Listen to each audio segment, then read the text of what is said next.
Estamos aqui aguardando os nossos convidados especiais de hoje. Pastor Gomide e a Angélica. Eles estão aí. Bom dia, família linda. Daí, aqui o link. Que Bom dia! Que saudade, meu! Tudo bem? Saudades também, rapaz. Essa pandemia tá Que terrível. saudade de vocês, gente. Pois Tudo é, bem, muito Angélica? bom vê-los, conversar um pouquinho sobre assuntos tão importantes. A Adailka tá me pedindo o link para Entra poder na entrar. família. Na Deixa família eu... tem. Tem como passar para ela, né? A Escola do Lar tem? Beatriz, Instagram. seja bem-vinda. Instagram, Escola do Lar. Angélica, o áudio de vocês está bem baixo. É mesmo? Será que... Vocês estão ouvindo a gente direitinho? Estamos muito Sim. bem. Eu acho que Vê você se tem que controlar no melhora. microfone. Deixa eu chamar Deixa eu os tirar técnicos aqui. aqui para Tá ajudar. bom.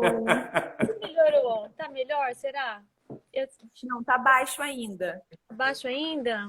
Tá. Ele Deixa tá eu ver. lento, ele tá... E tá falhando a imagem de vocês. Agora melhorou. Deixa eu ver aqui.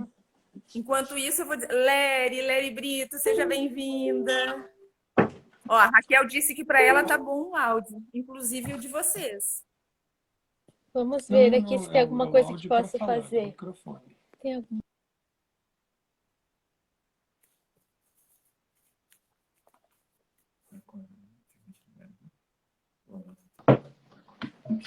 Talvez se deixar a Deixa porta eu aberta, ver. senão pega melhor. Não, altera. Ok. Se a gente tentar mexer aqui no Fala. microfone, tá bem baixo, né? Um pouco baixo para nós. Você acha que não. É aqui que tem? Hã? Para eu mandar para a Dailka? Não, isso aqui é a Escola do Lar, Instagram. Ó, o pessoal tá dizendo que para ele está ok. Kika, que bom ter você aqui. Ela Oi, Kika. Eu já. Cristina, Ah, que já bom conseguiu? ter você. Seguimos. Cadê, gente? Nós vamos colocar no microfone para ver se melhora. Tá bom. Célia, amiga amada. Agora não vai dar para ouvir. É. Não dá para usar microfone. Porque, será que tem um volume de vocês, Doris? O volume de vocês está alto? O meu está, mas eu tô tentando achar se tem outra maneira de eu colocar o volume aqui. Para ele está bem, talvez sim. Vocês estão no celular ou no computador? A gente está no celular. Tá. Nós também. A gente também. Olha, Mas dá para ouvir. nós mexemos aqui. Vamos tentar falar um pouco mais alto, então. Tá bom. O pessoal está Se bem. falar... Mas tá bom. Então, deixa eu só apresentar aqui para o pessoal que já chegou. Nós estamos no capítulo 24, né? Que, se não me... Educação Manual, o estudo do livro Educação. Esse livro que é uma grande bênção. Se você ainda não leu, precisa correr para lê-lo. Ele tem sido uma bênção na nossa família. E hoje, aí a gente tem aí Pastor Gomide e Angélica com a gente para falar um pouquinho sobre educação manual. Que coisa linda, né? Igual. Pastor, obrigado por aceitar o convite. Angélica, obrigado. Essa família é um diferencial para a nossa família aqui. Que coisa A Dori vai comentar. Oi? Pastor, Não, obrigado desculpa, por tá... aceitar o convite. Tá agora melhor esse volume? Essa família é um diferencial para...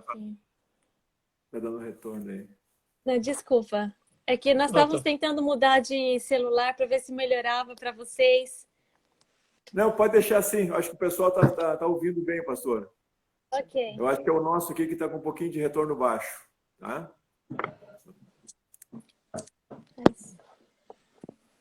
E, para quem não sabe, o pastor Gomide morou um certo tempo nos Estados Unidos, né, pastor?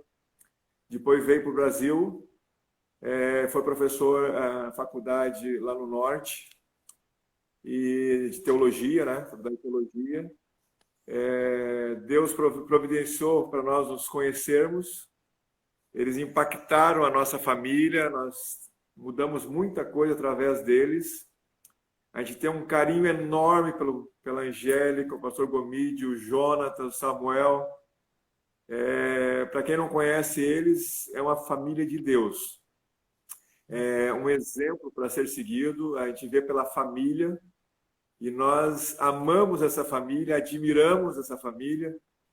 E é uma honra, pastor, estar com o senhor aqui. Às vezes tem vontade de estar juntinho com vocês, a gente não pode, mas a tecnologia ajuda a nos aproximar um pouquinho, né? E o assunto de hoje que a gente vai tratar é um assunto que vocês vivem na prática isso aí. E a gente está aprendendo com vocês e a gente quer ver as experiências de vocês, as coisas que vocês fazem, em cima do que o Espírito de Profecia nos fala sobre educação manual. Aquelas coisas naturais que vocês automaticamente já estão fazendo, para a gente nos alertar e, de repente, nós também ter esse desejo de fazer o que o Deus pede para nós. Então, antes de nós começarmos, nós vamos fazer uma oração. E depois a gente vai conversando com vocês sobre esse tema. Vamos fechar nossos olhos, vamos orar a Deus? Sim. Pai querido, muito, muito obrigado nesse dia, bondoso Pai. Nós estamos com um grupo seleto aqui para estudarmos das suas promessas para o teu povo aqui nessa terra. Estamos vivendo num tempo difícil, porque é o tempo do fim, e nós queremos preparar a nossa família para estar no céu. Amém. Use agora de maneira muito especial o pastor Wélio Gomide, a Angélica, para que eles possam transmitir o que eles já vivem na prática, em cima do Espírito de Profecia, o que nós podemos tirar de proveito para colocar em prática em nossas vidas, Senhor. Por favor, Senhor, ajude-nos a ter esse discernimento, nos dê sabedoria para isso. Pedimos em teu santo nome. Amém. Amém. Amém. Amém, amém. Então, Angélica e pastor, nós vamos tentar ficar bem quietinhos, né, amor? A gente quer aprender com você. Então, a gente vai iniciar ali, educação manual. Deus disse que o trabalho foi designado como uma grande bênção. E a gente gostaria que vocês dois conversassem com a gente sobre isso. Por que é tão abençoado o trabalho? Por que Deus deixou o trabalho? Bom, em primeiro lugar, o trabalho, nós precisamos entender que tudo quanto Jesus ensinava, por exemplo, ele geralmente se reportava ao Gênesis, às condições originais antes do pecado. Então, a base para qualquer tipo de educação ou filosofia, ela tem que estar atrelada à condição do ser humano antes da queda. E é assim que o capítulo 24 começa, que o trabalho foi dado antes do pecado, como uma bênção, e não como uma maldição, como alguns pensam, né? Alguns pensam assim, eu vou me aposentar, aí eu vou ser feliz. Não preciso trabalhar. Não, o trabalho é uma bênção. Ele foi dado com um propósito específico que faz parte do caráter. Então, antes do pecado, Adão já trabalhava. E qual era o trabalho? Não era um trabalho filosófico, era um trabalho manual. A parte do aprendizado que estava ligada às questões manuais, o capítulo 24 menciona que tinha na relação com o professor. Quem era o professor? O próprio Deus. Imagina o privilégio de ter o próprio Cristo como o professor. Agora, Adão tinha tarefas específicas. Então, a primeira coisa é justamente a condição antes do pecado, né? E muito mais agora que nós vivemos num ambiente, num mundo pecaminoso, nossa natureza é pecaminosa, nós necessitamos do trabalho. Então, não é uma maldição, ele é uma bênção para nos ajudar no desenvolvimento do caráter, né?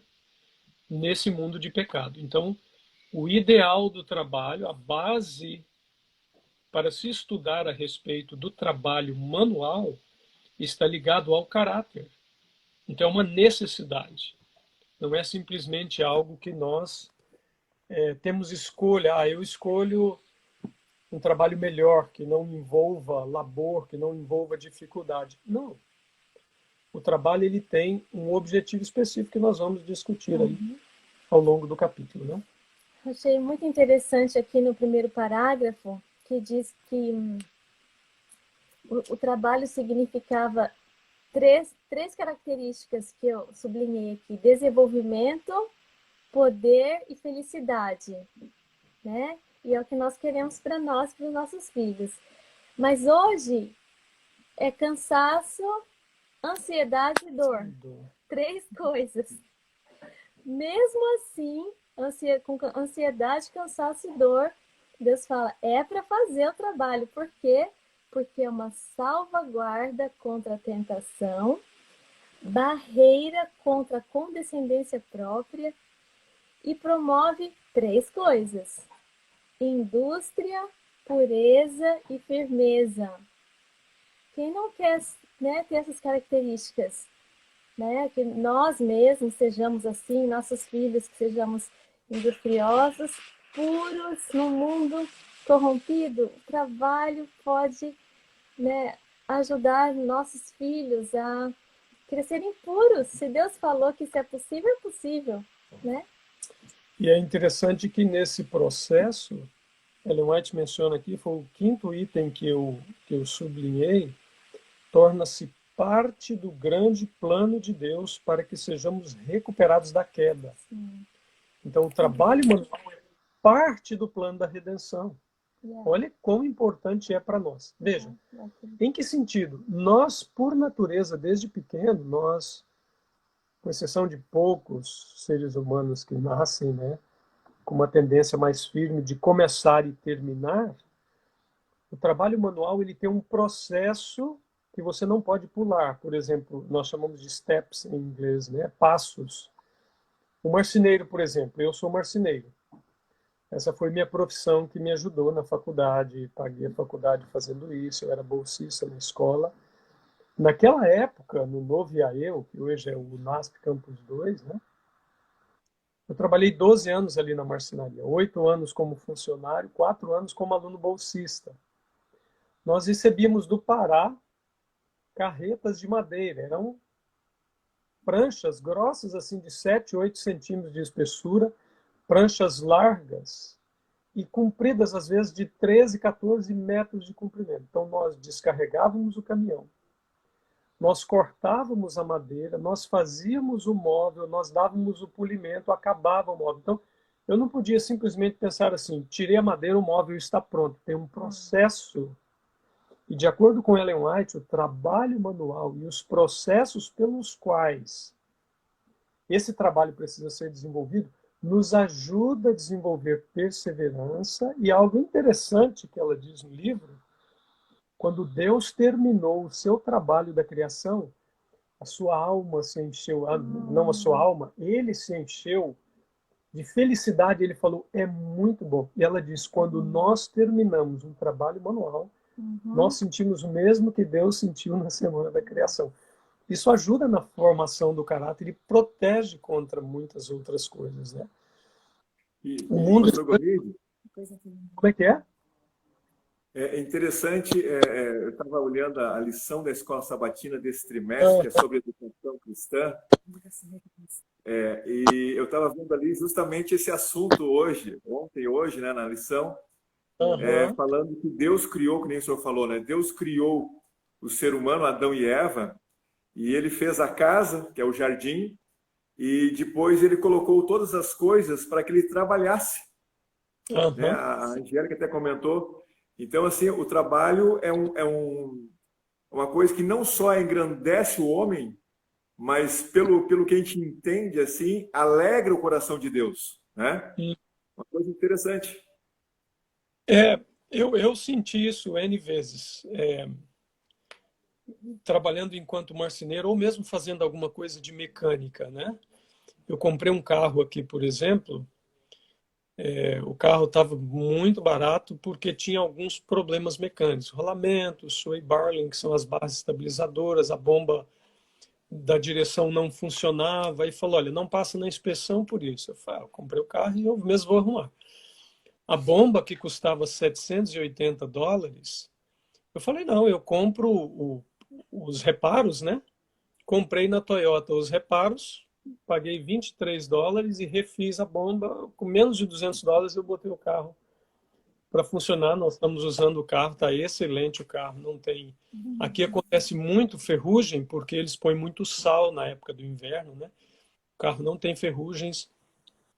Quando eu terminei eu falei, eu nunca desmontei uma bomba da direção, mas eu vou desmontar e vou fazer. Entrei na internet, vi como é que fazia. Falei, isso aqui é fácil. Desmontei. Quando eu botei o carro para funcionar, acabou o vazamento, tudo funcionou, me deu uma felicidade muito grande. E essa sensação de que você cumpriu aquilo, que você colocou algo para funcionar. Ou fazer um móvel.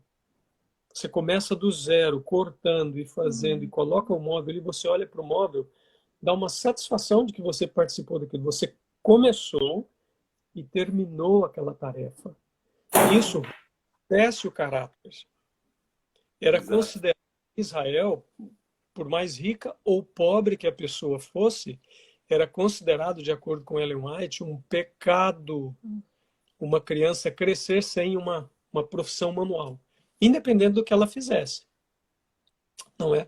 Ela precisava ter. Por quê? Porque para Deus, e Deus nos conhece melhor, né? Porque Ele é o nosso Criador, do que qualquer outra pessoa, do que nós mesmos, para Deus isso é parte da religião. Na religião israelita, o trabalho era parte da religião, as festas eram parte da religião, a forma de se educar filhos, a condução da família, tudo era parte da religião, era centrado na religião.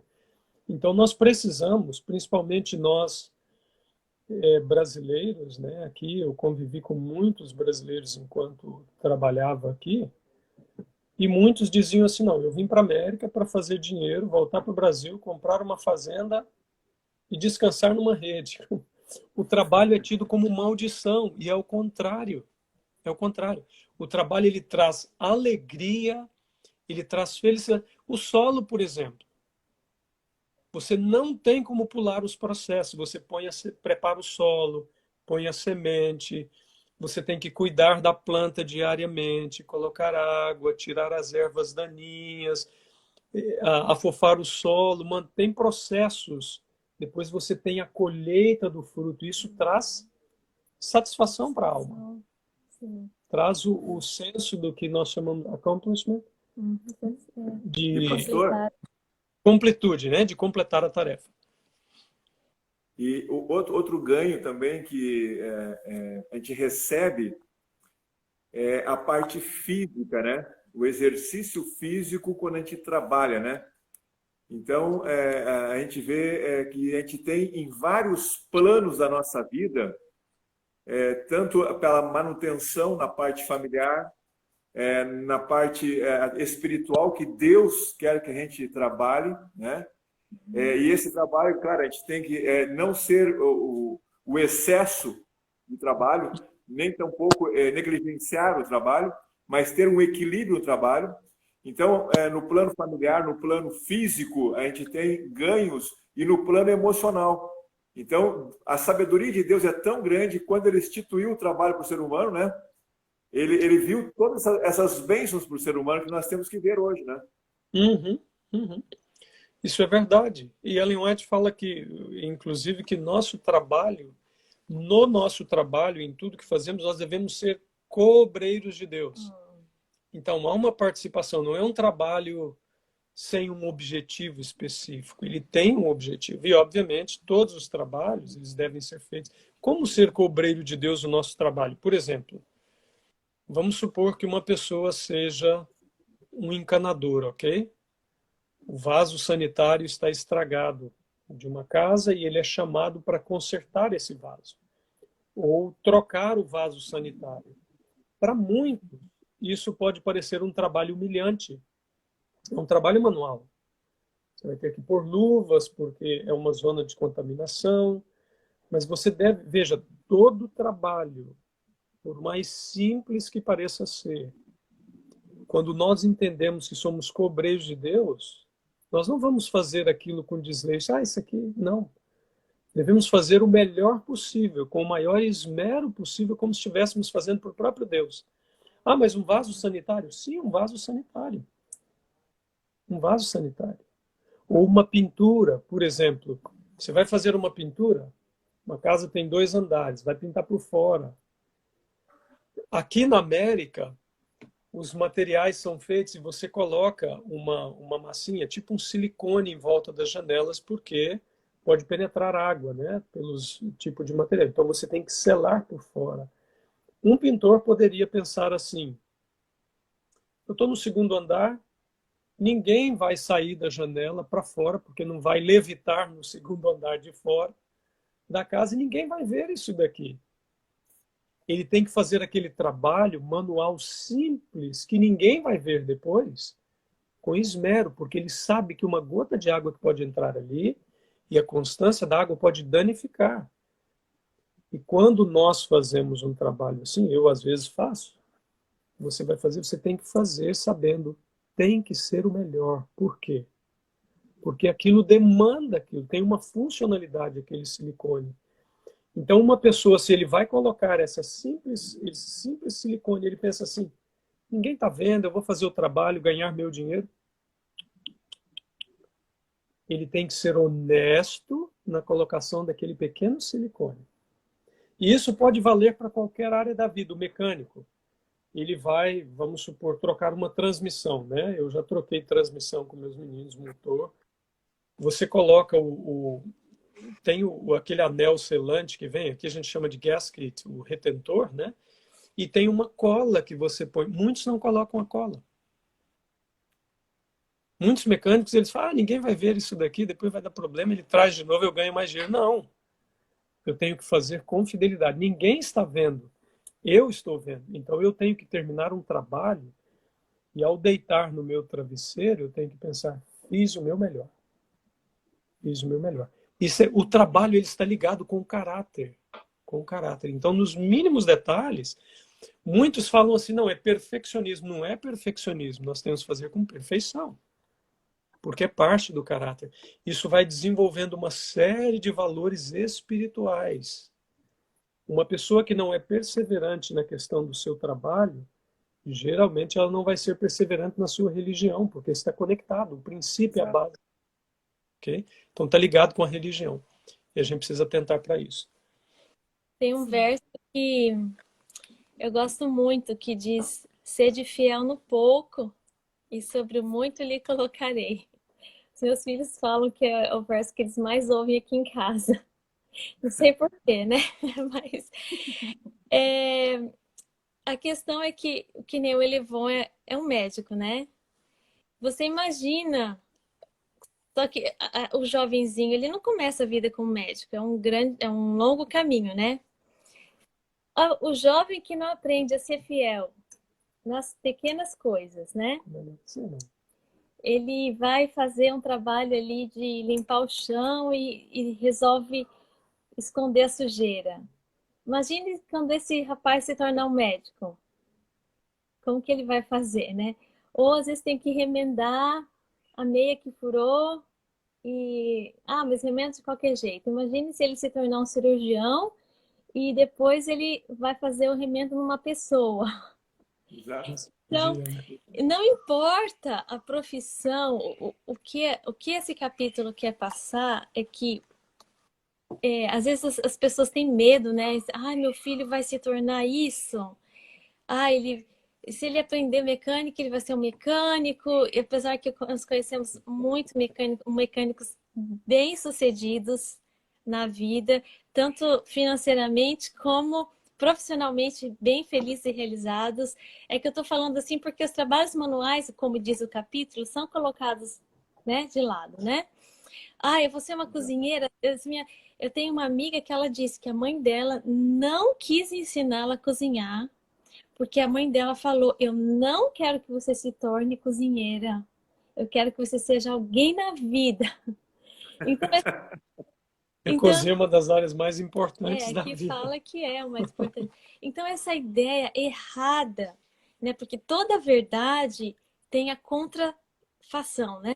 De Satanás, né? Uhum. Então, quando não há esse equilíbrio, todo jovem, mesmo que ele não for ser marceneiro, encanador, mecânico, limpador de vaso. Ele tem que passar por isso, porque isso faz parte da preparação dele para outros trabalhos que virão à frente. Eu lembro quando eu era pequena, eu falava, mãe, mas eu não quero fazer isso, eu não vou ser isso, né? Às vezes tem que limpar a parede, lavar a parede, vamos lá. Tem que começar de cima para baixo, porque se você começar de baixo, quando você chegar em cima, vai escorrer.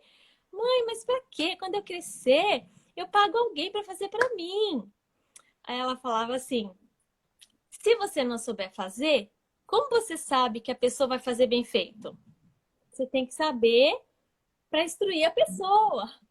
Então ela, é mesmo, né? Eu tenho que saber para poder cobrar o trabalho bem feito, né? Nem pelo menos para isso. Então Deus tem tanta sabedoria, os caminhos, eu tenho tanta certeza que esse é o caminho, que se a gente for, né? Igual, aqui fala também sobre essa que o Arley citou, né? De ver, participar na parte da alegria de Deus, né? Ver o trabalho pronto. E a gente também vê isso como mulheres, né? Quando a gente vê aquele caos na cozinha, aquela casa de perna para o ar, e você chega na sexta-feira, que é a noite no pôr do sol, que é normalmente quando a casa está arrumadinha, né? E a comida pronta. E você dá uma alegria no coração, né? Verdade. Você vê os ingredientes tudo lá, assim, a farinha para cá, a linhaça para lá, a aveia para lá, e de repente você vê um pão que você fez, né?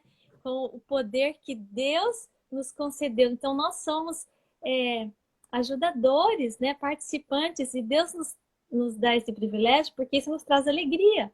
Então nós precisamos, e nossos filhos precisam dessa experiência, sendo eles o que Deus quer que eles sejam, porque Deus tem uma história para cada um, né? Amém. É interessante que na página 215, ela diz assim, aquilo que adestra as mãos para a utilidade e ensina o jovem a arrostar com a sua participação nos encargos da vida é o mais eficaz na promoção do crescimento do espírito e do caráter. Mais uma vez mostrando que está ligado a questões espirituais, né? Daí ela diz assim, aos jovens precisa ser ensinado que a vida significa trabalho diligente, responsabilidade e cuidados. Veja, o sistema hoje, vamos supor, por exemplo, uma mentalidade comunista, né? Que é o que impera hoje basicamente no mundo.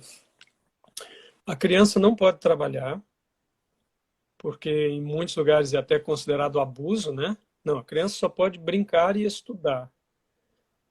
Hoje o mercado está, desculpa a expressão que vou usar, está cheio de gente incompetente em todas as áreas. Porque criou-se essa ideia que o trabalho do aluno é o estudo, é o livro. Ele não pode aprender. O que acontece? Depois dos 18 anos ele vai aprender com muita dificuldade. O mercado está cheio de pessoas que vão para uma profissão e depois desiste dela. Ele não sabe fazer escolha, porque ele não passou por processos. Os processos e os passos que o trabalho manual nos ensina, que você não tem como pular, um pão, por exemplo.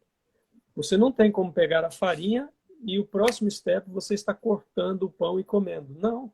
Tem um processo, tem um tempo, tem a espera. No mundo de hoje, dessa vida desenfreada do fast, né? Tem você vai para a fila para pegar a comida, é tudo pronto, tudo rápido, tenta conectar à internet, se demora um pouquinho, você já está impaciente. O mundo está sendo criado para isso, para as pessoas não terem paciência, e o trabalho manual te ensina isso. Uhum. É parte da formação do caráter, é importante para nós. E nós precisamos atentar para isso, para os filhos, porque não se pode pular as etapas. E na vida, Ellen White menciona, isso vai ensinar diligência, responsabilidade e cuidados. Vamos pegar a tua área aí, Elevon, como médico, né? Você sabe que um paciente precisa de cuidados. Imagina um enfermeiro ou uma enfermeira que está nos cuidados ali do paciente, ok? Vamos pegar aí um técnico de enfermagem ou uma enfermeira que tem que ali, naquele tempo correto, ministrar algumas medicações necessárias, né? Em alguns casos, vamos supor a pessoa fez uma cirurgia e precisa de cuidados constantes, ir ali, fazer asepsia do curativo, tudo tem um processo. Tudo na vida tem processo.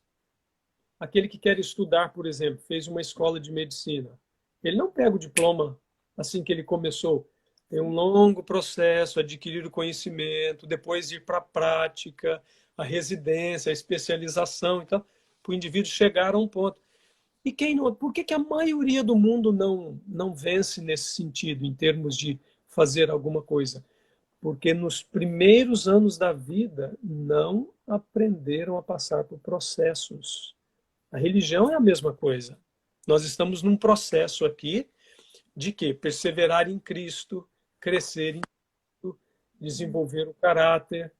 Dentro do casamento, por exemplo, a gente está casado há 24 anos. É um processo. Processo de quê?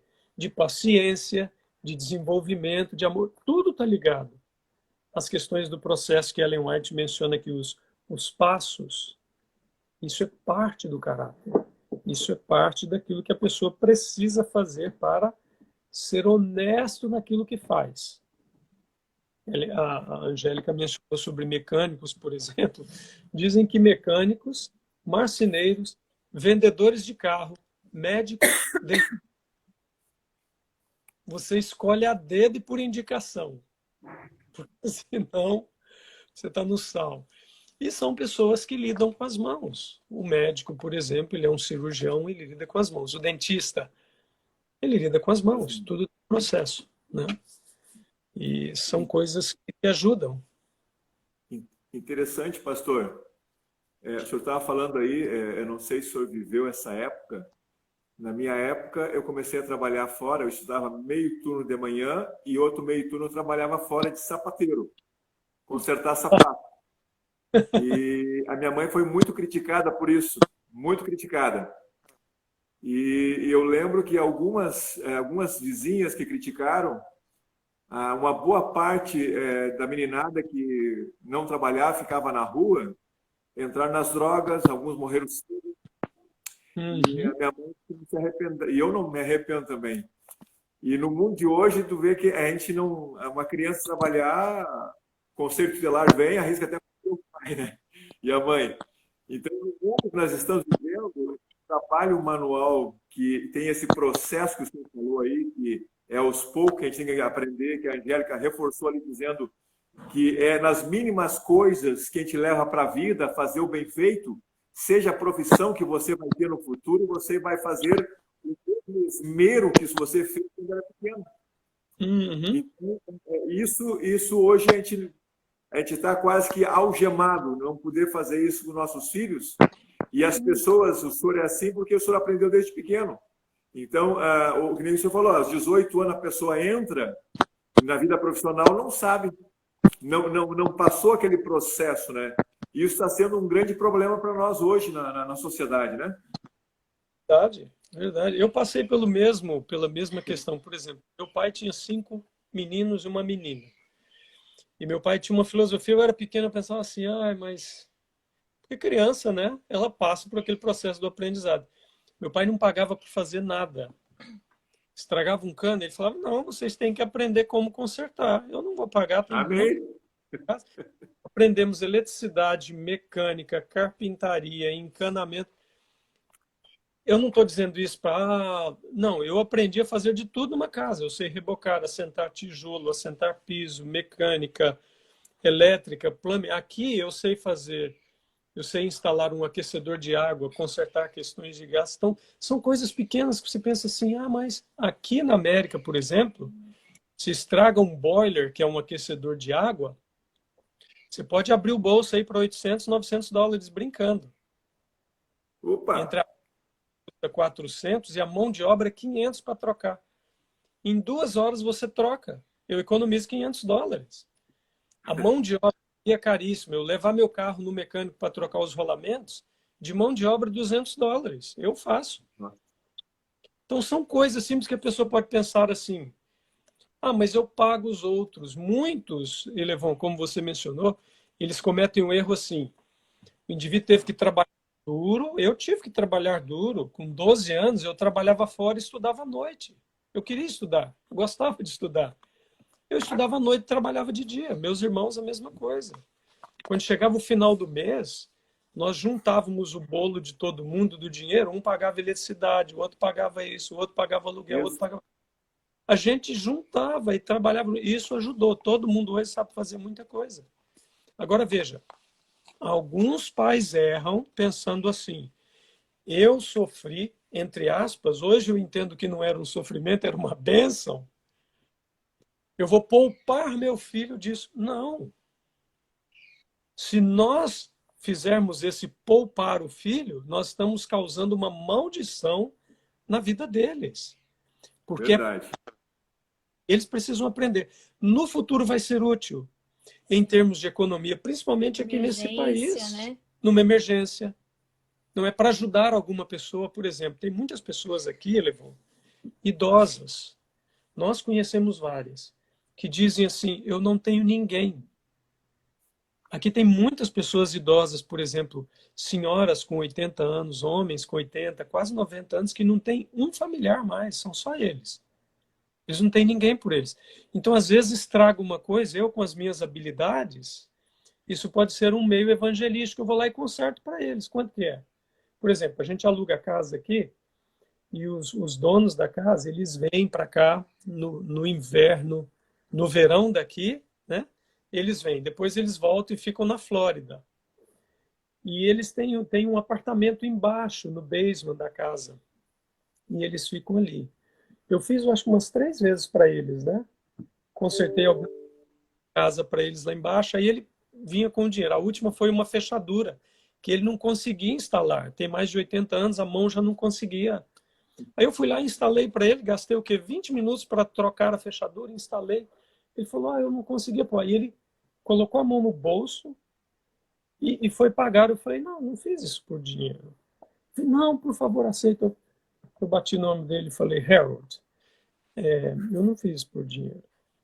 Eu só troquei. Para mim, é fácil fazer, é um prazer. Pô, muito obrigado. Então, questões que você pode usar o seu trabalho para ajudar as pessoas. Como é que é o mundo de hoje? A escola treina as crianças para quê? Para eu ser o melhor, para eu ter o mercado de trabalho, para eu ganhar o espaço, para eu competir. Não. Nós devemos viver aqui para servir um ao outro. Esse círculo de serviço começa na família. Da família se estende para a igreja, da igreja para o mundo. E isso pode ser usado como uma ferramenta evangelística. Ellen White fala: se nós formos bondosos, amáveis e corteses, haverão 100 conversões onde existe uma. Agora, como é que uma pessoa vai ser amável, bondosa e cortês se ela não aprendeu a passar por passos, se ela não aprendeu a fazer por servir? Como é que o mundo trata hoje? Não, eu, centralizado no ego. Eu vou ser o melhor. E a tendência da criança, se você deixar a criança por si só, é isso que ela quer. Quero ser o melhor aqui, o melhor na minha área. Nós devemos ser o melhor na nossa área, não para competir, mas para a glória de Deus. Não é o que fala 1 Coríntios 10, 31? Quer comais, bebais ou façais.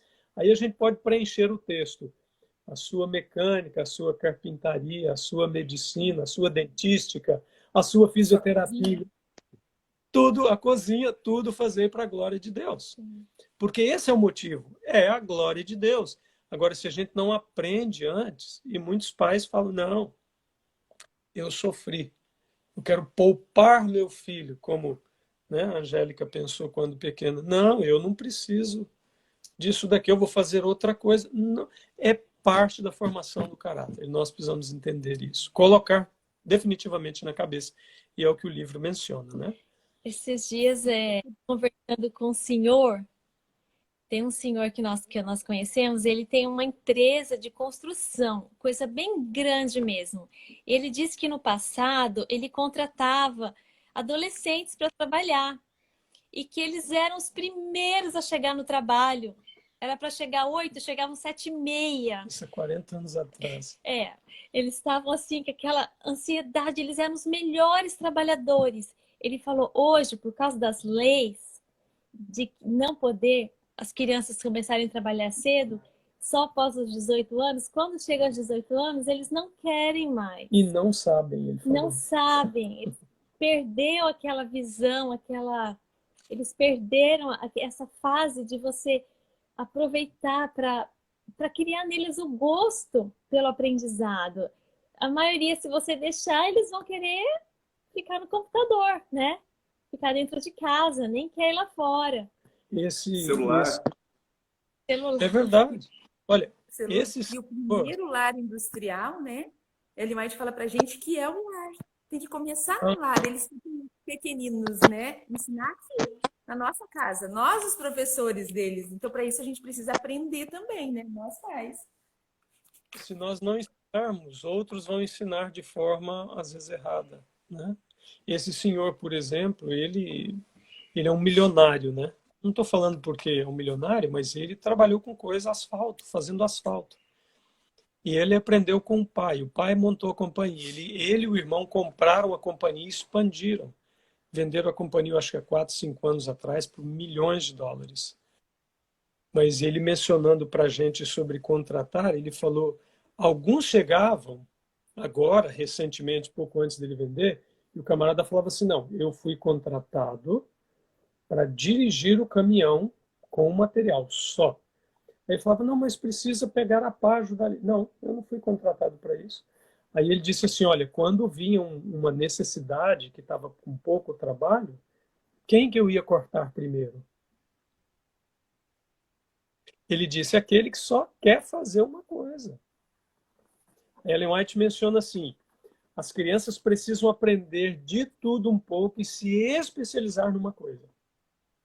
Então, além de se especializar, ela menciona que é parte do plano de Deus que elas aprendam muitas coisas. Muita gente diz assim, quem sabe tudo não sabe nada. Não, é o contrário. Quem sabe tudo sabe muitas coisas. Muito embora ela menciona, precisa se especializar em alguma coisa, independente do que faz. Uma noção geral. Independente do que faz, ter uma noção geral de muitas coisas. Isso é uma bênção, isso é uma bênção.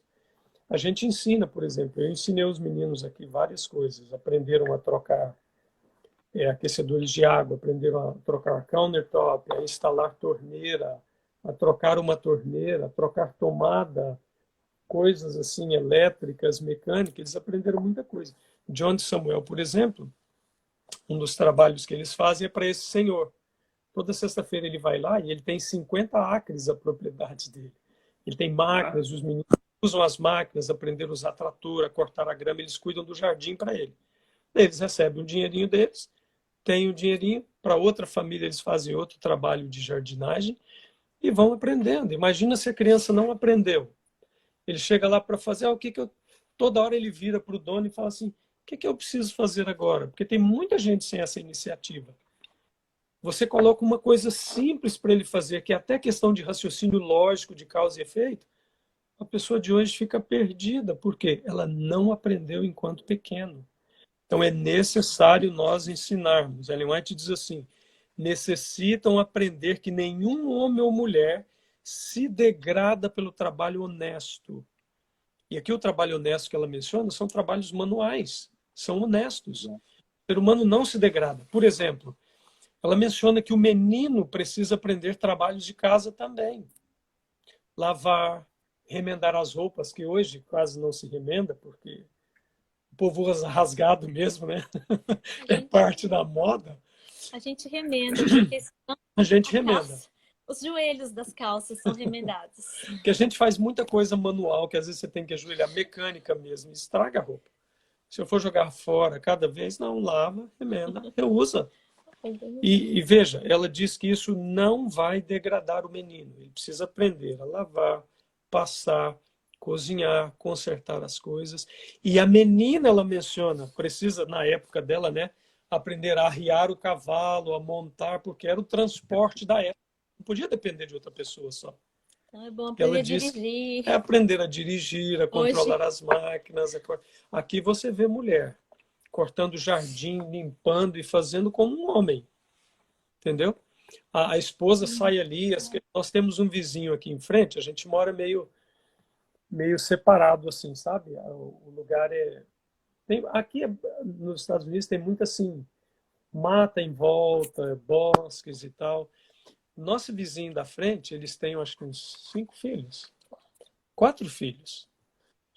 E vira e mexe. Quando a gente está mexendo no nosso jardim aqui, a gente vê a senhora ali limpando e passando o soprador para tirar as folhas, porque as folhas caem muito, né? Principalmente nessa época agora começa a cair.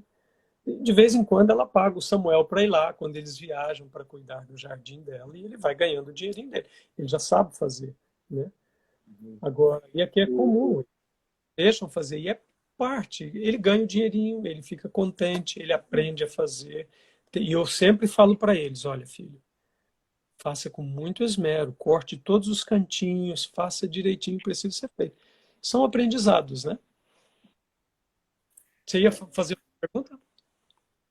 Interessante, pastor Gomide. Eu não sei se o senhor já ouviu falar do Dr. Sambitiba, um dos maiores psiquiatras da América do Sul, tem vários livros escritos. E ele tem uma frase que chama a atenção e vem a calhar com isso aí. Ele diz assim, se o pai e a mãe não ensinar a criança as coisas, ou não levar a criança na escola, ele diz assim, o bandido e o mau caráter vai ensinar o seu filho. Então, é mais ou menos... É isso que o senhor está falando, né? Se o pai não ensinar os filhos o trabalho útil que ele tem que fazer, as coisas simples, depois que ele fazer coisas complexas, ele vai fazer com o mesmo esmero, com dedicação que faz coisas simples. Esse crescimento do caráter dele nas coisas pequenas, ele vai ter um equilíbrio nessa área e um equilíbrio emocional e a parte espiritual vai estar, porque o prazer de fazer isso aí é uma alegria para ele, né? É o que o senhor estava comentando. É o que ela menciona aqui na página 216, olha, no penúltimo parágrafo ali, ela diz assim, a felicidade da vida liga-se à fidelidade para com os deveres comuns. A pessoa é feliz, ela tem aquele senso de, a gente fala accomplishment, como é que é accomplishment? de completar a tarefa. De completar a tarefa, entendeu? Porque se a pessoa começa e para, o mundo está cheio de gente incompetente no mercado, entendeu? Que é infeliz, a pessoa é infeliz. Não tem como uma pessoa que sabe que ela não fez um trabalho bem feito, ela deita no travesseiro, ela vai descansar em paz? Não vai. Doce é o sono do trabalhador. Em que sentido? Ali não está falando só de cansaço, está falando que o indivíduo deitou feliz porque ele conseguiu completar aquilo. Outro dia, por exemplo, nós temos aqui em casa um fogão, como é que chama? Estufa, aquele aquecedor a lenha, né? Aqui é muito frio, chega a menos 30. Então você precisa... Então, boa parte da casa nós aquecemos. Você queima aí 2, 3 cordes de madeira, que são metros cúbicos no inverno, é muita lenha. E nós ganhamos dos irmãos da igreja árvores que eles precisavam cortar. Inclusive um médico, um amigo nosso, que mora aqui perto de casa. E ele faz os móveis dele, ele tem uma marcenaria na casa dele, ele é um médico. E ele faz muita coisa, assim, manual muito legal. E nós fizemos uma amizade muito boa. Ele falou... Werley, tem muita madeira aqui, e eu fui com os meninos, com a carreta, trator, e ele tem trator, cortamos e colocamos ali. Foram 3 carretas de madeira, muita madeira. Aí estavam todos os troncos, nós cortamos os troncos grandes, alguns de 3, 4 metros de comprimento. Aí pegamos a motosserra, cortamos nos tamanhos certos, e agora? A madeira estava ali. Eu falei, meninos, tal dia nós vamos trabalhar aqui. Aí juntou eu, eles, né? E dali rachar lenha. Nós trabalhamos tão duro que até extravasamos, rachamos toda a lenha, cortando tudo aquilo e empilhando. Eu fiquei uns 2 dias andando assim mesmo, de dor no corpo, porque era um trabalho muito pesado. Mas hoje a gente olha a lenha ali toda empilhada e a gente pensa assim, a casa vai estar quentinha, né? Amém. Trouxe um senso de satisfação. Aí teve um dado momento que os meninos diziam assim, pai, eu tô muito cansado. Eu dizia para eles assim, olha, o trabalho termina quando acaba. Nós precisamos acabar com isso aqui, porque eu não vou ter outro dia para mexer nisso. E hoje a gente olha ali, aí estavam os troncos, né? Depois alugamos uma máquina, porque se for rachar tudo à mão, 4 metros cúbicos de madeira você não consegue. Aí alugamos uma máquina que racha, automática. Aí alugamos, pagamos um dia de aluguel. Aí a Angélica e o Samuel rachou toda a lenha. Juntaram os dois ali, Angélica. empilharam, tá tudo empilhadinho lá. Vamos ter aquecimento inverno. Então foi um trabalho de família, um trabalho em equipe. Isso une a família. Isso ajuda. O mais simples que possa parecer. A gente precisa da lenha. Se formos comprar, é $350 cada metro cúbico de lenha. Então, quanto que nós gastaríamos aí? $1.400. Ganhamos a madeira de graça, pagamos o quê? $110 no aluguel da máquina por um dia, que você aluga com muita facilidade as máquinas. Achamos toda a lenha está ali. Cento e pouco, economizamos $1.250 na economia da família. Pode parecer, eu tenho dinheiro para pagar. Não, envolve economia. E quando a família trabalha junto, o que acontece com a família? Ela se une mais. Parte do plano de Deus. Eu estou tentando lembrar uma experiência daquele amigo nosso, que também é médico, que ele disse que ele estava numa aula, assistindo uma cirurgia, e o professor foi fazer um corte de uma maneira no paciente, na cirurgia, e ele pensou, por causa da carpintaria... O Dr. Hall mesmo. Então, você lembra? Por causa da carpintaria, ele sabia a posição da madeira. Sabe que a madeira, ela tem Um veio. um veio, né? Então, ele se seguisse aquele veio, ia dar certo cortar a madeira. Então, quando ele viu o professor dele fazendo um veio diferente, na pessoa, no paciente, ele pensou, não vai dar certo. E alguma coisa ia estourar, não é? Aí ele disse que virou para o professor e falou assim, esse corte transversal não vai dar certo. O professor virou para ele e falou assim, quem é você? Você é um aluno residente, você não tem como... Ele falou, tá bom, ok. Depois, olha o que aconteceu. Não deu certo o negócio. O professor virou para ele e falou assim, como é que você sabia que não ia dar certo? Ele falou, eu mexo com madeira há muito tempo. O tecido do ser humano é similar ao tecido da madeira. E eu sei que se eu cortar transversal na madeira não vai funcionar. Então, no ser humano também não vai funcionar. E eu raciocinei de causa para efeito. Exato. Uma coisa ensina a outra, porque na natureza que Deus criou está tudo interligado, né? Então, um conhecimento faz outro, e ele tem uma habilidade tremenda. Ele é um médico, é um cirurgião, os 2 filhos são médicos, o outro filho é da área de administração de direito, de um hospital também. Então, são filhos fiéis, aprenderam com o pai desde pequeno coisas manuais, profissão. Ele aprendeu e ele passou para os filhos. E ajuda na profissão dele como médico, né? Porque as coisas estão ligadas. Pastor, Angélica, ali na página 218, Deus tem um chamado para nós pais, né? Ele diz que o ramo manual a gente precisa dar mais atenção para isso. Né? Porque nós precisamos esse ramo. Nós, como pais, a gente quer que nossos filhos aprendam outras línguas, toquem piano, sejam médicos, advogados. E aqui no capítulo, um pouquinho antes, uma página anterior, ela diz que cozinhar, fazer um bom pão, está antes de tocar um piano. Nossa, isso me marca profundamente. Cozinhar, porque nós, seres humanos, não queremos cozinhar, não é? Se tu olhar a gente olhar para as famílias, ninguém gosta de cozinhar, a gente ensina os filhos a cozinhar. Mas é na cozinha que a gente passa vida ou morte para os nossos queridos, né? Cozinhar saudável, ensinar os nossos filhos a fazer um bom... Ela diz que a religião é um bom pão, né? Pão. E a gente não dá valor para isso. Ela diz, há mais religião num bom pão do que muitos pensam. Isso. Nós teríamos... terminando aqui, daqui 5 minutos o vídeo finaliza, a live finaliza sozinha. A gente reinicia, tá? Para continuar o capítulo. Então eu mando o convite para vocês de novo, tá bom? Tá joia. É porque tem tão importantes aqui que a gente não tocou ainda. Tem um ponto aqui na questão, na página, deixa eu ver aqui, porque 215, que a gente acabou. Eu só queria tocar para as pessoas que têm filhos pequenos, na hora deles escolherem os brinquedos. Aqui ela fala que os melhores divertimentos, ela usa até a palavra folguedo, foi lá, o que era no dicionário folguedos? De divertimentos, que nenhum ramo de divertimento deve ser que não promova o crescimento físico, mental e espiritual.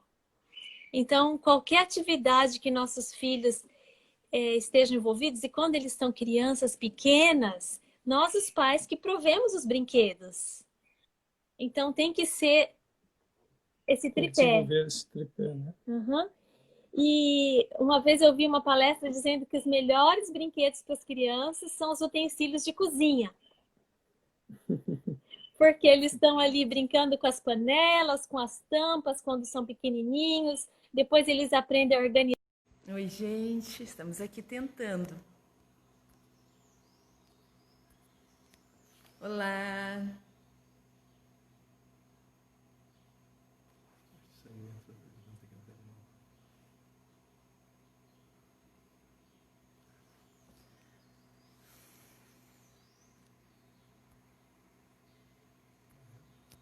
O pastor Werley entrou.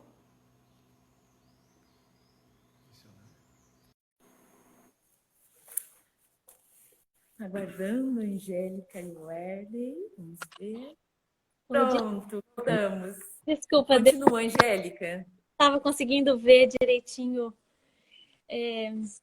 Então, nós falamos dos brinquedos, né? Sempre esse propósito. Não ser um brinquedo só para passar tempo, mas que seja algo útil, que trabalhe as 3 coisas, né? Mental, físico e espiritual. E uma Angélica? outra... Sim. Oi, Angélica. Sim. Com que idade a gente tem que começar um trabalho útil com a criança? Logo quando ele andar e falar. Conseguir a chupeta, uma mamadeira, já tem ele. Já desenvolvem isso. Olha o que acontece hoje. As escolas, elas estão cada vez mais antecipando jogar as crianças para longe dos pais, né? Começa ali como é que se chama? Os pré. Maternais, os prés, já vão tirando a criança. Com creches e realmente a gente tem, quanto antes possível, aliás, a gente tem que já planejar antes de ter os filhos, né? Porque senão depois a gente tem que correr atrás do prejuízo. E ser preditivo. Ser preditivo, pensar no que fazer, como fazer, quando fazer, porque o tempo passa muito rápido. Eu tiro pelos nossos. Em fevereiro, o Jonathan vai fazer 18 anos. Samuel vai fazer 15 de novembro. Já é... Uma das questões que eu vejo aqui é como que nós vamos completar essa tarefa tão importante de ensinar as coisas práticas se os filhos não estão conosco. Então, uma das coisas que eu não consegui entender é se a criança não está no lar com os pais, como que os pais vão pôr isso em prática? Então, nós precisamos ter acesso aos nossos filhos, um acesso físico, um acesso de estar no mesmo né, ambiente para você poder saber direcionar, né? É por isso que Ellen White menciona na página 219 sobre a importância da agricultura, né? A agricultura, ela promove várias coisas. Você não precisa, não necessariamente, ter o seu sustento da agricultura, mas a agricultura, ela diz de todos os ramos é o melhor. Ela ensina ao ar livre, traz uma série de benefícios, de parte dos 8 remédios, né? exercício, luz solar, etc., muitas coisas. Agora, uma coisa importante em relação à agricultura que hoje muitos estão vendo, e que Ellen White mencionava, ela diz assim: quem tem um pedaço de terra no final serão reis e rainhas. A gente viu com a parada aí dos caminhoneiros na greve, e a gente tem visto na pandemia. Ela menciona o rei necessita do solo, o médico necessita do solo, o pastor precisa do solo. Por quê? Tudo sai do solo. O mantimento sai do solo. O médico precisa comer, o dentista precisa comer, o caminhoneiro precisa comer, o padeiro precisa comer, todos precisam comer, o pastor, todo mundo. Agora veja, eu tive pensando nessa questão da pandemia, o problema vem. Eu vi em alguns casos, tudo ficou racionado no mercado. Você ia lá, você só podia comprar uma coisinha aqui, papel higiênico, desapareceu, por exemplo. E algumas comidas você era regrado para comprar aquilo. Não, é tanto por pessoa. E a pessoa que mora no campo, que ela planta a própria comida, não necessariamente ela vive profissionalmente do solo, mas ela tem o seu sustento do solo. A maioria das coisas ela consegue plantar e sobreviver do solo. E é nesse sentido que quanto mais crises forem se aproximando no tempo do fim da nossa humanidade, as pessoas que conseguirão viver melhor, produzir para a própria família, serão aqueles que aprenderam o labor do solo.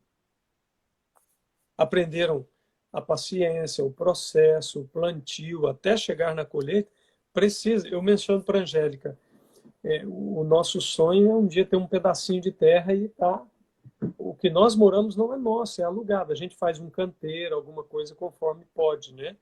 Mas é extremamente importante. Ela diz assim: nestes dias de colossais monopólios e rivalidade comercial, poucos há que gozem de uma independência tão real e de tão grande certeza de bons rendimentos de seu labor como o cultivador do solo, como aquele que cultiva o solo. Os caminhões podem parar o transporte da comida para a cidade, a pandemia pode causar a reclusão social e a pessoa que está no campo ela continua plantando, colhendo e comendo. Ela continua sobrevivendo. Fora que, no nosso caso, que a gente crê num estilo de vida melhor, comer o mais natural possível, a gente tem o privilégio de plantar e comer orgânico, de ter mais saúde, de ser protegidos em termos da nossa saúde, o que até ajuda na questão de pandemia, né, Levão? Uma pessoa com sistema imunológico melhor, ela vai enfrentar mais. Ela vai ser um assintomático. Ela, às vezes, o vírus vem para ela e não causa aquele impacto do que aqueles que vivem na cidade ali, completamente carregados num ambiente difícil, comida comprando no mercado, sem às vezes você nem saber a procedência daquele tipo de alimento, né? Então o solo é uma bênção. E ele ensina processos na questão do labor também, né? Uma das minhas frases favoritas dessa parte da agricultura é essa aqui: aquele que ganha sua vida pela agricultura escapa de muitas tentações. Uhum. O meu filho teve o privilégio de passar 10 dias numa fazenda de uma família que vive da fazenda. Eles plantam, eles colhem, eles vendem para outras famílias. E assim eles educam os 4 filhos e todos estão casando e estão morando ali. E a fazenda provê para todos. Eles não têm mais do que eles precisam, mas eles têm o suficiente para prover para todos. Uhum. E ele disse: mãe, um trabalho assim, não constante, para, constante, é todo dia. Às vezes, né, você faz o devocional, faz o culto, vai trabalhar, volta, toma o café da manhã, depois trabalha. Às vezes, quase 10 da noite, tem que fazer alguma coisa lá fora. Então, ele não dá tempo, você não vê ninguém no celular, não tem. E assim de jovens, porque é uma escola meio que... uma família que instituiu meio que uma escola, um projeto bem bonito. E não tem tempo, eles nem pegam muito bem o sinal, mas o pouquinho que pega também ninguém tem tempo. Então, E uma coisa interessante que ele falou, pai, A gente chega lá, você toma um banho, você cai na cama igual uma pedra, você apaga. Demora segundos para você dormir. Você literalmente apaga, porque o trabalho é pesado. Então o corpo ele vai deitar precisando descansar. E uma pessoa que não se envolve nos labores físicos, às vezes ela deita e fica, sabe? A mente fica desocupada. E mente desocupada é o quê? Oficina de saúde. É. Então a gente precisa disso. Os adultos e as crianças precisam ter alguma coisa que canse, né, para poder dormir bem. Nós estamos nessa fase aí, pastor. A gente está aqui agora no sua época de plantação. Uhum. Essa semana a gente riu até, né? As crianças, 7 horas, não aguentavam mais de cansaço, queriam ir para a cama dormir. A mãe deles também, mas é muito bom, né? A gente conversa sobre isso, a paz que essa semana a gente teve que plantar muito, carregar carrinho, meu irmão que está lá com a gente, a minha cunhada, a minha sobrinha. Então nós tivemos que trabalhar muito pesado. No final do dia, era 7 horas, eu não aguentava, falei, eu preciso dormir, porque a gente dorme muito cedo, nesse 8 horas a gente já está dormindo. E outra coisa. Deus falando para mim, mãe, que bênção, né? Depois de um dia de trabalho, eu estou me sentindo feliz. E aí eu falei, é Deus quem coloca isso no nosso coração. Por mais que a gente não goste de trabalhar, falar, eu não queria fazer isso de novo, mãe. Precisamos fazer, temos que ir lá, né? E Deus coloca a realização que não está em nós, é dele, né? Uma bênção. Quando eu O problema é que a gente ainda vê a agricultura como degradante, não é? A gente ainda vê que não, isso não quero isso para o meu filho, mexer na terra, sujar a mão, nós estamos com as mãos encardidas, cheias de calo, as mãozinhas todas com calos, mas tem dado grande felicidade para a gente, é muito bom. E você quer ver uma coisa, Doris? No outro dia, você acorda descansado e feliz. E pronto, outro dia de trabalho. Faz parte o cansaço na lida do solo ou de outro trabalho manual, faz parte desse processo da jornada de trabalho do outro dia, entendeu? Quantas pessoas têm problema de saúde hoje por conta disso? Falta de exercitar-se. E o solo, ele provê um exercício, né, razoável. Vocês sabem como é que... E arrancar o mato que nunca para. Os meninos até outro dia falaram assim para mim. Engraçado, né? A planta boa, a gente tem que cuidar, regar, evitar a praga, cuidar para ela sobreviver. Agora aqui é praga, a gente precisa cuidar, ela multiplica só. É uma maldição incansável. Que se torna uma bênção, porque ensina um processo de você estar ali. Imagina se a Terra só produzisse coisas boas e o ser humano cruzasse os braços e falasse, não, eu não preciso fazer nada, está tudo aí. Esse foi o mal de Sodoma, né? Sim. Foi o mal de Sodoma, multiplicação do pão, tinham muita coisa e não tinham muito o que fazer. Tornou-se uma maldição para eles. A gente precisa, entre aspas, dessa maldição do solo para poder manter o caráter fora da maldição do pecado. Elas estão conectadas e uma ensina lição à outra. Você estava na fila, desculpa, eu te interrompi. Não, não tem problema. É que tem uma coisa aqui que eu queria mencionar. Eu sempre estou voltando alguma coisinha, né? Porque é só porque eu não queria deixar passar. Volta, Angélica. Na página 218, que começa assim: o ensino manual merece muito mais atenção do que tem recebido. Devem-se estabelecer escolas que, em acréscimo à mais elevada cultura intelectual e moral, provejam as melhores possibilidades para o desenvolvimento físico e educação industrial. Então, eu quero ressaltar aqui essa palavra em acréscimo, a mais cultura intelectual e moral. Então, nós estamos falando aqui de trabalhos práticos e trabalhos manuais, mas não é para tirar a parte intelectual. Uhum. É junto. Porque existem pessoas que... Nós conhecemos muitas famílias que focam só no trabalho manual. E o que acontece com o cérebro que não trabalha? Ele fica fraco. E a pessoa depois é levada por qualquer vento. Então, Deus, ele é tão perfeito, ele tem um equilíbrio. Então, você trabalha o físico, mas o trabalho mental ele tem que acompanhar também. Então, o ideal seria, igual a gente teve a nossa educação nos colégios, como era antigamente. Nas escolas, você estudava meio período E trabalhava meio e você período. trabalhava meio período. Então, eu lembro que a gente chegava da escola, trocava de... saía da escola, ia para o refeitório, no caso, o ambiente de escola, né? Ia para o refeitório, Internato. trocava de roupa e ia para o trabalho.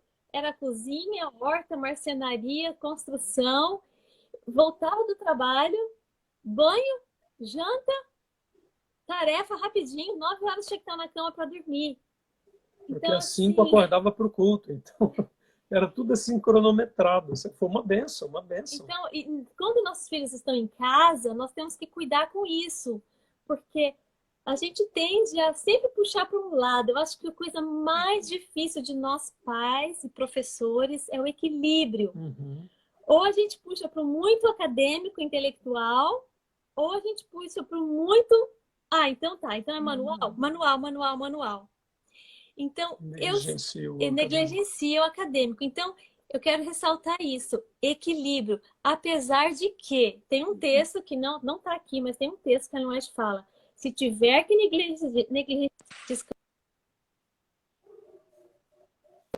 se tiver que negligenciar um dos dois, que seja qual? Os livros. Ela fala que sejam os livros.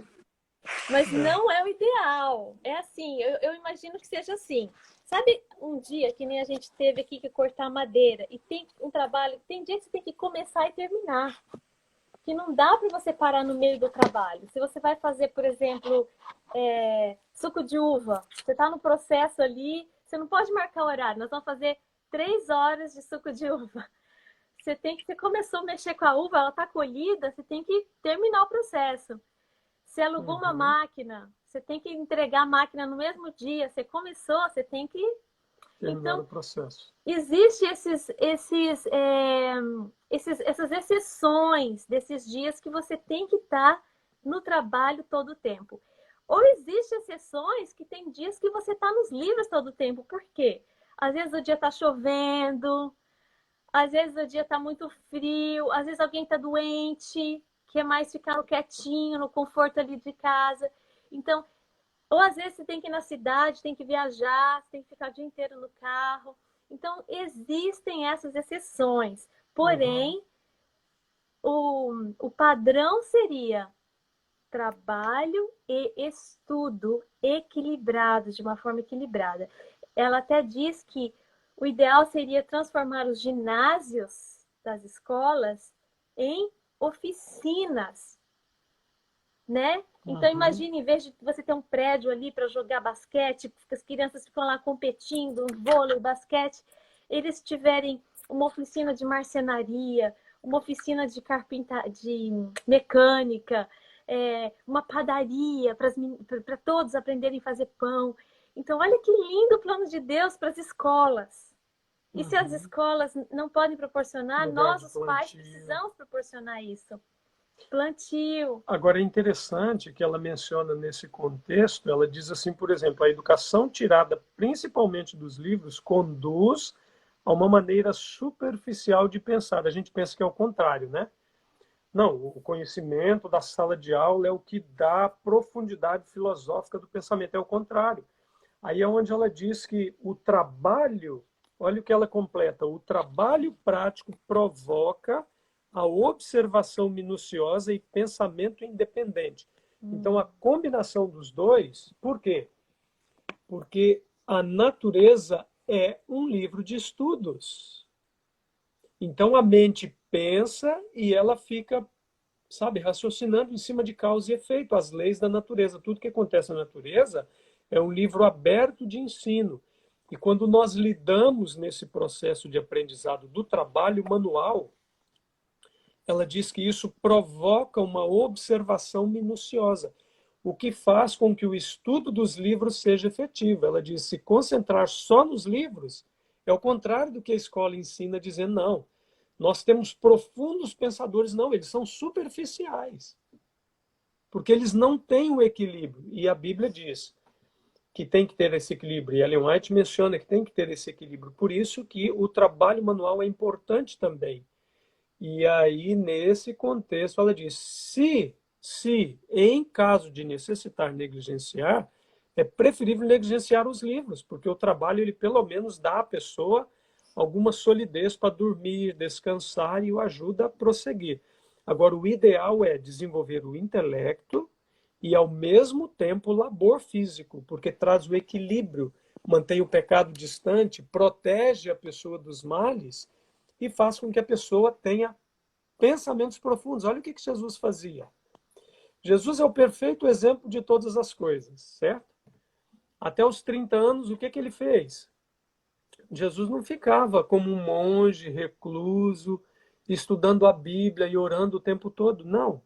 Ele em todo momento estava em oração, mas enquanto ele trabalhava na carpintaria, aprendendo com seu pai as coisas simples da vida, aprendendo os labores da vida com a sua mãe, ao mesmo tempo ele ficava pensando nas Escrituras e comparando. O que Jesus aprendeu de educação foi a forma com que ele educou os discípulos depois. Por exemplo, por que ele olhava e ele usava parábolas das coisas comuns do dia a dia, do plantio? Ele estava ali nas bem-aventuranças, aí ele falava sobre a semente, ou ele falando uma parábola, ele falava, olha, o que cava o solo para tirar o minério. Ele usava as coisas da vida que ele estava acostumado. E com isso, ele abstraía pensamentos profundos. Por quê? Porque há um equilíbrio. A gente não concebe Adão, antes da queda, deitado numa rede que ele trançou ali de árvores. Ah, não, estou descansando. Não. Ele tinha tarefas para cuidar do jardim. Era labor. Ele não era o dono, ele era aquele que tinha a tarefa de cuidar. Ele era o gerente do jardim. Não, mas ele tinha um trabalho específico. Deus falou, você vai fazer isso, isso, isso, isso. E deu a liberdade para ele desenvolver o trabalho, para ele gerir, dar nome aos animais, cuidar dos animais. Ele era o que estava sobre tudo. E ele envolvia, pegava nas coisas, fazia. E ao mesmo tempo, Ellen White diz que ele meditava nas obras do Criador. Isso trazia pensamento profundo. Havia um equilíbrio entre o que fazia e entre o que pensava. Hoje, o ensino se concentra aqui, no livro. Então, a pessoa tem um livro, mesmo na teologia. Eu lidei com teologia há muito tempo enquanto professor. Os alunos são treinados, infelizmente, não é uma crítica aqui, eu estou apenas mencionando daquilo que eu conheço. Os alunos são treinados para serem pastores nos livros. Mas não tem uma oficina, não se ensina, por exemplo, não, isso é degradante, o pastor... Tem pastor que não sabe fazer nada a não ser usar a Bíblia. Muito, muito superficial. Eles não aprendem a pensar profundamente. Eu sei como é que é. Eles não aprenderam. Ele fugiu daquilo que é o plano de Deus, entendeu? Que a Ellen White prescreve. Então, quando ela fala que nós teríamos que ter indústrias na nossa escola, nos nossos internatos, principalmente lidar com solo, não é uma questão de necessidade do século XIX. É uma questão filosófica do ensino verdadeiro, da educação verdadeira. Então, aqui nesse capítulo, ela mostra que as nossas escolas deveriam ter isso, ao invés de ter ginásios de jogos, como tem hoje, que é o comum. Não é? Por exemplo, nós passamos por uma transição. Nós fizemos parte de uma escola que tinha de tudo. Eu fui marceneiro na escola. Eu fui funcionário 8 anos, depois eu fui aluno bolsista, paguei até o último ano, fazendo escola pela graça de Deus. Ela trabalhou na cozinha, trabalhou na biblioteca, aprendeu várias coisas, pagava os estudos com isso. Então era muito assim cronometrado. Isso nos ensinou muitas lições, muitas lições. Hoje você não tem mais isso porque as leis que o governo implantou não permitem as pessoas fazerem. Então o que você vê hoje? Você vê alunos namorando prematuramente ali, todo mundo ali, quando não estão jogando, eles estão ali, tem tempo para estudar e tiram notas ruins. Por quê? Porque a mente não está conectada no plano original que Deus desenhou. Mesmo as escolas precisam retornar ao plano que Deus estabeleceu. Por que Deus estabeleceu? Deixa eu fazer uma pergunta. Por que Deus vai dar algo que a gente não precisa? Não tem lógica isso. Se ele escreveu sob revelação profética, é porque é o melhor. Para quando? Não, para o século XIX, para a época de Ellen White, quando a sociedade americana estava se desenvolvendo. Não, não, não. O caráter do ser humano vai passar por desenvolvimento enquanto precisar de fôlego, enquanto estiver vivo. É até a volta de Jesus, isso vai. A gente precisa. As escolas precisam voltar ao plano original. E as famílias, independentes da escola, precisam implementar aquilo que a revelação mostra.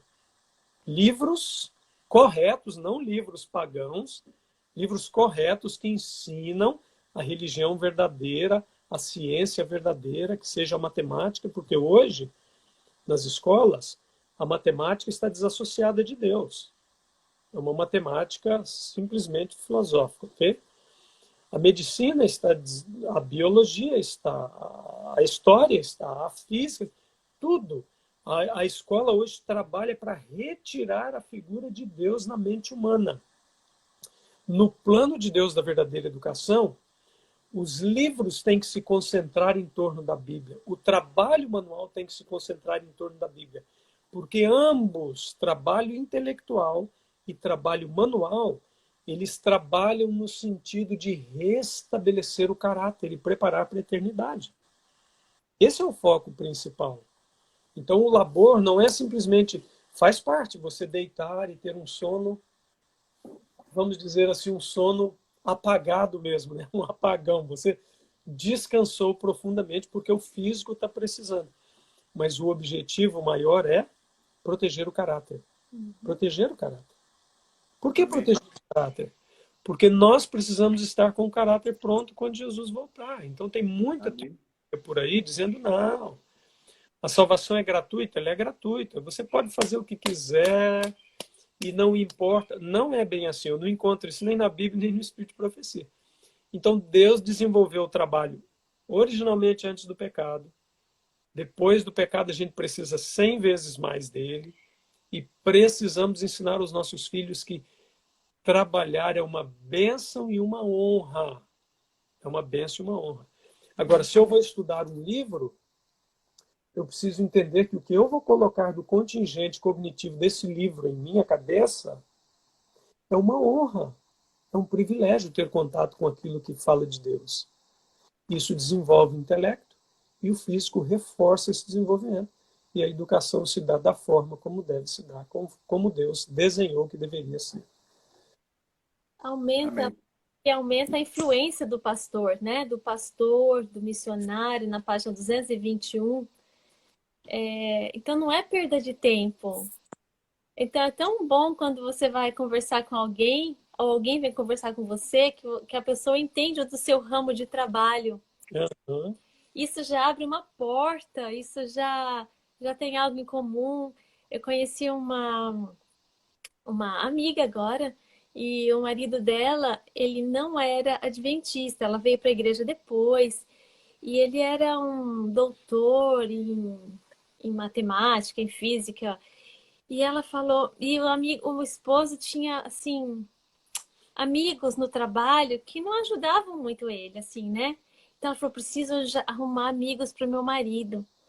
Então ela foi na igreja, ela começou a convidar pessoas da área específica dele para vir almoçar em casa no sábado, só para fazer amizade com o marido.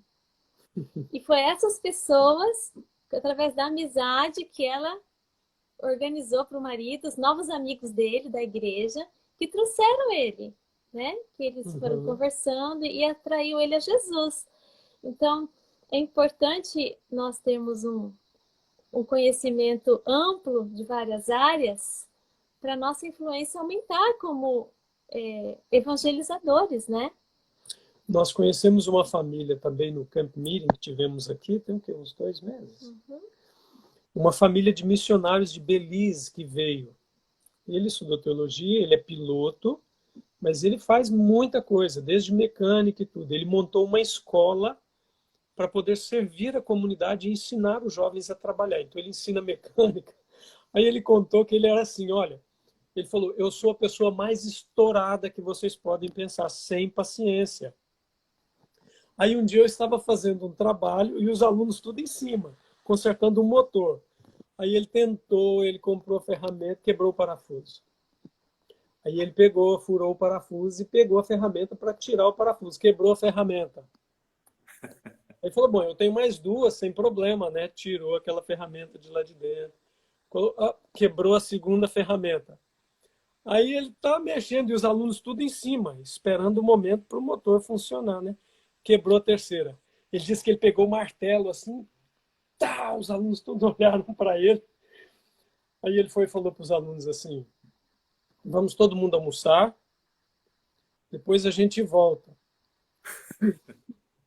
Aí ele pensou, agora eu vou correr, compro outra ferramenta, conserto o motor, que aí um passo mais que chame, né, de mostrar que eu tenho coisas para consertar no meu caráter. Aí disse que quando ele voltou, o aluno tinha comido correndo e voltou porque queria ver ele consertar o motor. Aí o aluno disse, depois chegou para ele e falou assim, eu não sabia que você era assim. Para melhorar nisso. Pensei que você já era. Aí ele foi e falou para o aluno, não, amigo, eu estou aprendendo, isso aqui está me ensinando. Ele falou, desculpa, eu errei, eu falhei e realmente eu não deveria ter feito isso. Mas eu estou aprendendo também, isso aqui é uma escola. Ele falou, olha, com os talentos que Deus deu, eu faço as coisas para as pessoas, para eles aprenderem. Mas ao mesmo tempo está me ensinando a ter paciência, está me ensinando a consertar os defeitos do meu caráter.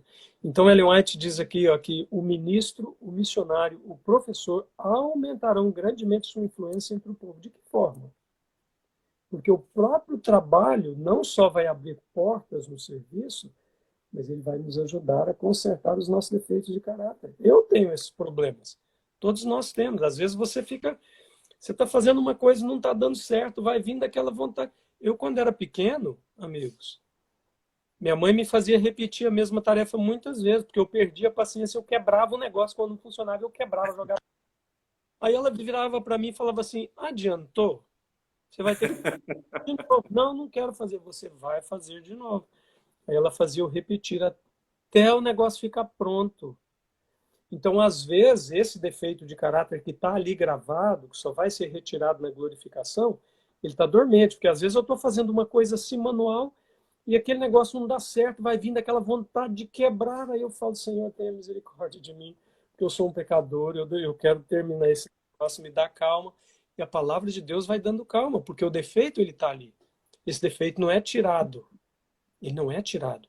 E o trabalho manual nos ensina muito. A gente precisa respirar, orar a Deus, pedir. Por isso, o ensino da Bíblia é importante, porque quando a gente estuda a palavra de Deus de manhã, antes de ir para o labor físico ou o labor intelectual, nós vamos precisar da palavra de Deus que vai nos socorrer na hora da tentação, nesses momentos difíceis. Nós estamos em processo. Dependência, né, pra gente. Verdade. Ensina a dependência, né? Nós Dependência de precisamos Deus completa. depender de Deus constantemente. É um processo. É verdade. Angélica, pastor, é com dor no coração. A gente precisa terminar. Então, eu queria ver as considerações finais de vocês. Tem, o final da página 222 é muito linda, né? E muito importante para a gente. Sim. Aquele que considera o trabalho simplesmente coisa enfadonha, eu até marquei aqui, né? E a ele se entrega com uma ignorância complacente, sem fazer esforço por aperfeiçoar-se, será verdadeiramente dele um fardo. Isso é verdade. Outro dia, eu e os meninos colocamos um piso de madeira, né? Quando terminou, os meninos fizeram muito bem feito. Os dois basicamente fizeram sozinhos. Quando terminou, o Jonathan olhou para mim e falou assim, pai, gostei muito de fazer esse negócio aqui. Porque ficou bem feito. E quando ele viu o trabalho que ele olhou... E viu que era antes. E viu que era antes. E viu que virou depois, ele virou assim. Aí ele tirou uma foto assim. Que bênção. A alma dele estava satisfeita. Os dois ficaram satisfeitos porque eles aprenderam mais uma coisa e eles viram que é possível você começar e terminar uma coisa e ver que fica bonito, que fica funcional. Então, se a gente faz sem... Aí ela menciona assim, o que é mais lento precisa tentar aperfeiçoar, fazer com mais rapidez, não é? E o que tem a tendência de fazer de qualquer jeito, desleixadamente, ele precisa aprender a ser mais minucioso para fazer com perfeição. É parte do trabalho. Então, por isso, ela basicamente termina falando sobre a perfeição, né? A ciência de ser humilde, de trabalhar com as coisas simples, mas ao mesmo tempo com esmero, com cuidado, né? Por quê? Porque deve ser para a glória de Deus, né? Eu gostei muito da frase que a Ellen White colocou aqui, de ser senhor do trabalho e não escravo.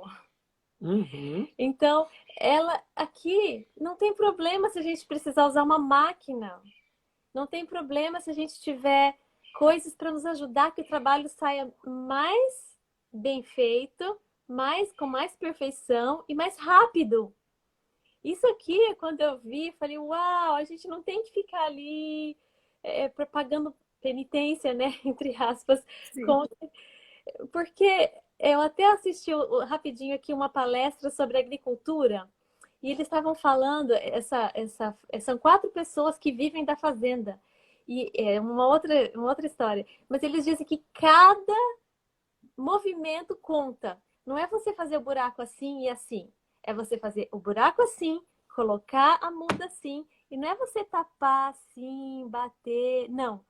Fez o buraco, pôs a muda, tapou com 3 movimentos. Vai pro próximo. 3 movimentos, vai pro próximo. Eles vivem da fazenda, né? Então tem que ter sequência, rapidez. E isso faz com que a gente desenvolva e cresça. E você termina rápido o trabalho e fala, uau, eu dominei isso, não isso me dominou, né? E ficou bem feito, né? Ela diz assim. E ficou bem, E talvez a gente poderia terminar com a frase que ela fala: seja o seu alvo fazer o seu trabalho mais perfeito que o cérebro e as mãos possam conseguir. Nossa, esse é o objetivo, o mais perfeito. Não interessa qual seja o trabalho. Voltando ao vaso sanitário. Se eu vou trocar um vaso sanitário, ou se alguém, por exemplo, outro dia aqui, os donos da casa, os velhinhos, eles têm mais de 80 anos. O vaso deles entupiu e eles vieram pedir socorro, porque se eles chamam um encanador, é $150 para desentupir um vaso. Eu falei, sem problema, eu vou lá fazer para vocês. Cheguei lá, o vaso estava cheio. Se um dado descarga, estava cheio daquilo que vocês conhecem, sabem, todo ser humano precisa limpar-se, né? E estava ali. O que eu ia fazer? Eu ia fazer, não vou limpar, não. Fui lá, peguei minha máquina, inseri, botei luva, etc. Levei Clorox e tal. 10 minutos eu desentupi tudo para eles, porque eu tinha a máquina para desentupir. Desentupi, pronto, dei a descarga, limpei, peguei a luva, o paper towel, eu joguei Clorox, limpei, deixei o vaso limpinho, eu não só desentupi. Eu limpei, peguei a escovinha, deixei o vaso como novo. Ela foi lá, agradeceu. Era algo simples, eu não cobrei. Fiz por quê? Porque eles precisavam. E eles ficaram gratos. Então, fazer o mais perfeito possível. Isso é parte da religião, é parte do caráter. Não interessa qual seja. Deus puxa, né? Deus, ele quer que a gente desenvolva o máximo em tudo, né? Rapidez e perfeição. Que coisa maravilhosa. E ele vai te Olha, que Deus abençoe a todos. Ciência no mais humilde trabalho, né? Conhecer ciência no mais humilde trabalho, seja ele desentupido no vaso, limpando o chão, o banheiro. A gente precisa aprender isso, né? Sim. Pastor Gomide, o nosso tempo foi. A gente quer agradecer de coração a Angélica. Obrigado, Angélica. Obrigado, pastor. Agradecer o pessoal que está conosco aí. Seria bom se nós tivéssemos várias perguntas, ficasse mais uma hora e pouco aqui, mas não dá. Então, a gente agradece de coração. Muito obrigada. Muito obrigado por ter participado conosco, nos ajudado, nos orientado. E nós gostaríamos que o senhor fizesse uma oração para nós encerrar essa live hoje, pastor. Tá joia. A gente agradece o convite, viu? Precisando, estamos às ordens. Que Deus possa abençoar as famílias. Perseverem, os frutos vêm. A semente que nós plantamos, nós colhemos dela. E que Deus possa abençoar a cada família que está realmente se esmerando para educar os filhos no caminho correto. Lembre-se, Deus deixou luz suficiente. Se nós seguirmos, crede no Senhor vosso Deus, estareis seguros. Crede nos seus profetas e prosperareis. O que é deixado para nós como profecia, como resultado da profecia, é porque nós precisamos. Crer no profeta quer dizer praticar o que o profeta deixou escrito por revelação divina. E nós vamos prosperar espiritualmente para a glória e para a honra de Deus. Vamos orar? Vamos. Nós agradecemos ao Senhor imensamente pelos cuidados até aqui. Agradecemos, Senhor, pela revelação através da Bíblia e dos escritos que o Senhor deixou para nós. Especialmente esse livro Educação, que traz tantas joias preciosas para que nós desenvolvamos esse processo educacional para com nossos filhos e para conosco mesmos, de forma esmerada, de forma perfeita, para a glória do nome do Senhor. Ajuda-nos, Senhor, nas nossas limitações, nos nossos defeitos de caráter, ajuda-nos a crescer pelo poder do Senhor, pela companhia dos teus anjos, pela ministração do Espírito Santo da palavra em nossa vida e também pelas ferramentas que o Senhor deixou para esse processo, das quais incluem-se aí os estudos e também o labor diário dos trabalhos manuais. Que nós possamos fazer com perfeição para a glória do Senhor. Abençoe a cada família, a cada pai, cada mãe e a cada criança que estão tendo o privilégio de serem educadas dessa forma, na verdadeira educação. Nós agradecemos as tuas bênçãos, não por merecermos, mas confiantes em Jesus Cristo, nosso Senhor e Salvador. Amém. Amém. Amém. Obrigada, família amada. Um beijo nos meninos. Vamos ver Fiquem com vocês. Deus. Estamos com saudades. Nós também. Foi um privilégio, foi muito bom revê-los. Uma alegria. Igualmente, um abraço para vocês, tá bom? Quando passar a pandemia, estão convidados a virem passear aqui conosco. Ai, queremos, queremos. Ei. Famílias que estavam conosco, um abraço em Cristo para vocês também. Foi muito bom, a gente aprendeu muito com vocês. Obrigada, Angélica, pastor. Tinha até um aluno seu ali, eu acho que o Gabriel Trindade, foi aluno de teologia do senhor aí, o pastor Gabriel. Tá, meu aluno. Uhum. Foi meu. Um abraço, tchauzinho para vocês. Enzo e na Valentina, tá? Deus abençoe.